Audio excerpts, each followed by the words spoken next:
Aquí tenemos ya un grupo de comentarios y también de preguntas que vamos a ir leyendo mientras con toda seguridad se siguen formulando algunas otras.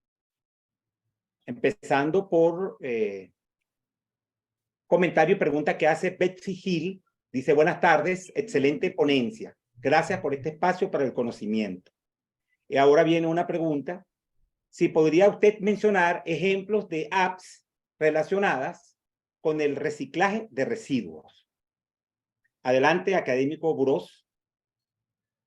Sí, apps relacionadas con el reciclaje de residuos son muy abundantes cuando uno entra en Internet. No le puedo decir específicamente una, ni me puedo referir a una que se esté usando específicamente en Venezuela. Tenemos un reto en la Comisión de Ambiente de la Academia de empezar a clasificar. Y si hay algún estudiante, esto es un tema de tesis de pregrado bien interesante, que es reconocer el número de apps que tenemos en Venezuela y clasificarlas por los distintos usos e incluso generar un banco de apps una vez ordenadas y clasificadas para que sean del común de uso de los venezolanos. Tenemos, no le puedo responder específicamente, pero son muchas las que existen en relación al reciclaje si uno entra en Internet. Muchísimas gracias, doctor Burós. Aquí también Betsy Hill complementa indicando, gracias, profesor Burós, una rápida y a la vez profunda revisión del estado actual y la innovación en la ingeniería ambiental. El profesor Miguel Sánchez Gómez, del Centro de Estudios de Corrosión de la Universidad del Zulia, dice, muy buenas tardes, profesor Burós, muy didáctica, orientadora y motivadora esta ponencia. Muchas gracias. El ingeniero Juan Shewat dice aquí, buenas tardes, excelente charla. Expone el manejo de la ingeniería como un sistema complejo donde hay interrelación con todas las disciplinas y todos los fenómenos ambientales y sociales. El manejo del cosmos y su relación con el hombre. La realidad actual nos obliga a pensar y repensar el manejo de la gestión ambiental. Muchas gracias por esta charla, profesor Burós. Y si el doctor Burós quiere complementar el comentario, pues adelante. Un punto muy importante que tocó el colega de la Universidad del Zulia es que Venezuela, en su sistema de gestión ambiental, es un país un poco adelantado a otros países. En Venezuela, por ley, los estudios de impacto ambiental se hacen en los dos sentidos. En aquello que los ambientes agresivos pueden afectar a los proyectos y, por supuesto, aquellas consecuencias que pueden tener los proyectos. De manera que la corrosión, por ejemplo, por el efecto del salitre en instalaciones metálicas costeras cercanas a sitios donde pueden ser afectados por el efecto del salitre, deben ser consideradas en los estudios de evaluación de impacto ambiental. De igual modo, los incendios forestales y la capacidad de conductividad térmica que tenga el suelo, que puede afectar, por ejemplo, los revestimientos de tubería, que a su vez se pueden combinar con condiciones ácidas del suelo y producir leakage o salidas por pequeñas roturas, y eso genera goteo de combustible. Esos dos casos son experiencias vividas en estudios de impacto ambiental en instalaciones petroleras en las zonas costeras en un caso y en zonas donde pueden ocurrir incendios de vegetación sobre corredores que afecten a corredores de servicio de tubería de petróleo. Con eso le quiero manifestar un ejemplo importante del aporte que agregan los estudios de impacto ambiental en la consideración de la formulación de los proyectos. Por ejemplo, otro que es muy importante es la identificación de arcillas expansivas para carreteras o para trazados de corredores de servicio, que realmente es muy sencillo tener una indicación preliminar con un tipo de ensayo muy fácil de realizar, que nos da una idea de advertir, ojo, que aquí hay un peligro de presencia de arcillas expansivas que causan tanto daño en la construcción de infraestructura. Muchas gracias, académico Burós.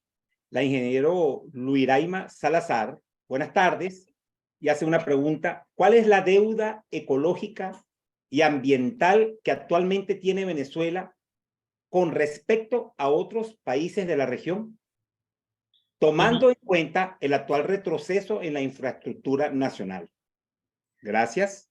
Adelante, doctor Burós. Hay estimaciones digamos, muy particulares de la deuda ambiental, ¿no? Creo que la que mejor está estimada en ese sentido es la de la recuperación de las fosas de petróleo que fueron, donde se fue almacenando residuos petroleros a lo largo de muchísimos años, desde que se inició la explotación petrolera. Eso estaba cuantificado, localizado, medido y evaluado por PDVSA. Hoy tenemos una deuda ambiental que no es complicado estimarla, que es las afectaciones en los parques nacionales. Digo que no es complicado porque eso se puede hacer simplemente comparando fotografías o imágenes satelitales de la zona de los parques nacionales que han sido intervenidas. El valor de recuperación de las zonas intervenidas, pues se calcula simplemente a los precios de mercado de los mecanismos de recuperación de esa zona, ¿no? Cómo se debe desarrollar la descontaminación de algunos ríos o cómo se debe desarrollar la reforestación de algunas zonas intervenidas e incluso la relocalización de personas que hayan construido sus casas, viviendas o hayan hecho algunas intervenciones en zonas que no son aptas para ese tipo de intervención. Yo creo que esas son las dos grandes deudas ambientales que tendría que considerar Venezuela en el corto plazo, ¿no? La recuperación de sus áreas verdes intervenidas. Venezuela es un país que tiene un sistema de áreas naturales protegidas muy extenso, cada una con sus sistemas de regulación, y pues habría que hacer las correspondientes evaluaciones de los niveles de intervención. Pero como digo, eso no es una cosa tan complicada. Tenemos sistemas modernos que nos permiten hacer esa contabilidad. Y en el caso de las instalaciones petroleras, pues habrá que hacer una reactualización del inventario de los efectos ambientales causados por la explotación petrolera. Muchas gracias, doctor Burós. En este mismo sentido, además de su amplia respuesta, tenemos acá la sugerencia de Yajaira Freites. Se puede complementar con respecto al tema de los cierres de minas. Perdón que no entendí la sugerencia. Yajaira Freites hablando acerca de si usted puede complementar hablando de los cierres de minas. Los cierres de minas. Bueno, mire, Venezuela había avanzado bastante en el control de las minas en distintas regiones del país. Las minas, y en esto los ingenieros somos enfáticos porque parte de nuestra profesión, la ingeniería de minas, y además porque las minas son útiles, las minas producen los materiales. Simplemente observen día a día en su propia vivienda cuánto material metálico, por ejemplo, por ejemplo, caolín, porcelana, etcétera, usted utiliza, ¿no? Se va a dar cuenta que los materiales con los que convivimos provienen de minas que se explotan. La técnica de recuperación de minas ha avanzado en muchísimos países, tanto de minas, de evitar que las minas causen un problema durante su explotación con sistemas de control ambiental que son costosos y que demanda a su vez tener personas especializadas que estén allí haciendo los controles y haciendo todo hay que medirlo, y todas estas cosas al medirlo implica costo. Hay que tomar las muestras, hay que enviar a los laboratorios, hay que estar verificando, hay que parar un proceso si ese proceso no se hace conforme a los estándares. Y esos estándares, en términos de casi todos los tipos de explotación, son de orden mundial. Los conocen la mayoría de las empresas, y por supuesto lo conocen la mayoría de las ONG ambientalistas del mundo y los ministerios y organizaciones que se ocupan de estas materias.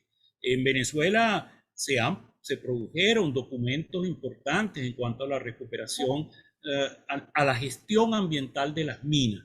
La Cámara Minera produjo manuales al respecto, y el Ministerio del Ambiente y sobre todo la gente de la Corporación Venezolana de Guayana envió a personas a formarse y a estudiar en grandes centros de explotación de minas parecidas a las que nosotros tenemos en Guayana, como la siderurgia en Alemania o en los países nórdicos. Y se ha tenido mucho éxito en los sistemas experimentales que se realizaron y que no se desarrollaron en la recuperación de minas. Las minas se pueden recuperar para múltiples propósitos y múltiples usos, de la misma manera que se recuperan los sitios de los rellenos sanitarios para múltiples propósitos y usos, y es una rama muy importante de la ingeniería ambiental, la recuperación ambiental de minas y la recuperación ambiental de rellenos sanitarios. Muchas gracias, doctor Burós. Por acá hay varios comentarios adicionales y preguntas. Sandra Álvarez dice: muchas gracias, profesor. Raquel Cristina Montenegro, excelente ponencia, muy enriquecedora. Jorge Eduardo Nevado Arreaza: excelente forma de evaluar y de ver lo relacionado a la ingeniería y el ambiente. Se elimina divorcio entre ellas.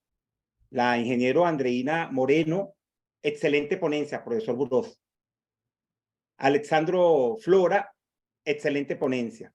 Aquí está comentarios y preguntas del ingeniero Miguel Castillo. Buenas tardes, gracias por la charla. Entendí que el 4% de la energía que se consume en Venezuela es renovable. Quería la confirmación. No. Adicionalmente, adelante, después vamos con las otras preguntas. No, lo que yo dije es que el 4% del potencial que tenemos en energía renovable, solar y eólica fundamentalmente, fue la demanda máxima de energía que tuvo el país, lo que demuestra que en energías renovables tenemos una gran capacidad todavía de satisfacer la demanda energética a futuro del país. Es importante que digamos que las energías renovables, bueno, han sido muy cuestionadas la energía solar por el consumo de tierra de las granjas solares. Pero en Venezuela tenemos dos grandes posibilidades para instalar granjas solares sin que ese cuestionamiento se haga presente. Uno de ellos son las denominadas badlands, son tierras que están clasificadas como de muy baja calidad, sobre todo en la zona norte de los estados, del estado Monagas, del estado Anzoátegui. En esa zona hay badlands, y allí se pueden ubicar también en la zona este del estado Guárico, ahí se pueden ubicar granjas solares. Pero es que además tenemos un dato muy interesante, que son la posibilidad, que ahora es parte de los avances tecnológicos, de utilizar granjas solares flotantes. El espejo de agua de Guri tiene 400.000 hectáreas. 400.000 hectáreas. La demanda total si se suministrara toda la demanda de energía de Venezuela, interna por supuesto, para el país, desde granjas solares necesitarían 25.000 hectáreas. Ya creo que tienen una relación explícita muy interesante entre el tamaño que tenemos. El problema entonces no es que usar 25.000 hectáreas que además se pueden redistribuir en las 400.000 hectáreas para no provocar una concentración. El problema es seguir concentrando la producción de energía en Guri. Por eso es que digamos, esa posibilidad se cuestiona, pero desde el punto de vista de utilización de terrenos que no tienen otro propósito, que pueden perfectamente albergar una granja solar, pueden ser la superficie de los embalses. Eso se puede hacer también en el lago de Valencia, y en algunos de los otros grandes lagos que hemos construido en el país. Por decir los lagos, y ya me referí a las Badlands, que tienen una enorme cantidad de terreno en Venezuela y que los ingenieros especialistas en clasificación de las calidades de uso de la capacidad de uso de los suelos, pues nos pueden indicar dónde están ubicadas esos terrenos que no tienen otro uso y que podrían perfectamente ser utilizados para asentar granjas solares. Gracias, doctor Burós. El mismo ingeniero Miguel Castillo continúa su pregunta. Pide, por favor, si usted puede hablarnos un poco más acerca del petróleo verde. Bueno, el petróleo verde es realmente un futuro muy interesante para un país petrolero como Venezuela, pero nuevamente necesitamos investigación, necesitamos medir cuántos CO2 son capaces de absorber primero nuestros espacios naturales, el bosque natural, que como dijimos, esos 500.000 kilómetros cuadrados de territorio, que es el territorio de 400 y pico mil, o sea, ¿no? 500.000 kilómetros cuadrados tenemos allí entre los estados Amazonas, Bolívar y del Tamacuro. Y si, como dije, si le agregamos casi 200.000 del territorio Esequibo, imagínense todo el territorio que tenemos allí. Y ahí hay que medir cuánto cada uno de los ecosistemas que allí están presentes son capaces de absorber carbono del aire. Hay estudios que dicen que los bosques ya en su situación de clímax no están creciendo, y al no estar creciendo está compensada su respiración con su consumo y fijación de CO2 en el crecimiento del tamaño de los árboles, ¿no? Pero aparte de eso está la agroforestería, que la agroforestería puede ocupar cantidades significativas de suelos, territorios que no están siendo ocupados por bosques en este momento, y allí sí hay un consumo, una extracción de CO2 del aire muy importante, justamente porque se está formando madera. Y lo interesante que tiene esta visión de la agroforestería es que usted le pagan por el CO2 que extrae del aire, además de que garantiza que su petróleo, cuando lo vaya a vender, que va a producir CO2, ya yo capturé ese CO2 que estoy produciendo en otro país. Y por la otra parte, cuando ya la plantación ha crecido y se puede vender la madera es CO2, no hay más nada que eso. Entonces, ha aprovechado de tres formas diferentes un mismo instrumento. Lo que le han pagado por los bonos verdes, lo que como ha protegido de pagar tax border a su petróleo, y de la venta de madera, que es CO2 constituido en un producto vegetal. Muchas gracias, doctor Burós. Quedan dos comentarios finales y ya con esto daríamos cierre a esta impactante charla. Un comentario que está relacionado con la respuesta anterior que está haciendo Jorge Eduardo Nevado. Dice que en la Universidad Católica, el núcleo de Guayana, el profesor Arturo Marcano realizó un trabajo especial de grado sobre el uso de embalses para uso solar. El profesor Ok. Miguel Sánchez, adelante, pues, tiene la palabra el doctor Uros. Bueno, por favor, que ese estudiante o profesional de la Universidad Católica de Guayana nos haga llegar ese estudio hecho por el doctor Arturo Marcano. Arturo Marcano es un reconocidísimo ingeniero hidráulico. Todos lo apreciamos y valoramos su trabajo. Ampliamente conocedor de los embalses del Bajo Carón hidráulico de la Edelca, de manera que, dirigido por Arturo, no dudo de que sea un trabajo de primera categoría. Indudablemente. Y un último comentario que hace el profesor Miguel Sánchez Gómez, que nos escribiera temprano del Centro de Corrosión de la Universidad del Zulia. Dice, lo más destacable de esta ponencia es que el profesor Uros nos ha despertado el conocimiento, el concienciado, la potencialidad de las riquezas naturales de Venezuela, y que unidos todos nos llevaremos a un gran crecimiento y desarrollo que llegará a ser líder a nivel mundial. Y no lo dudo, muchas Así gracias. sea.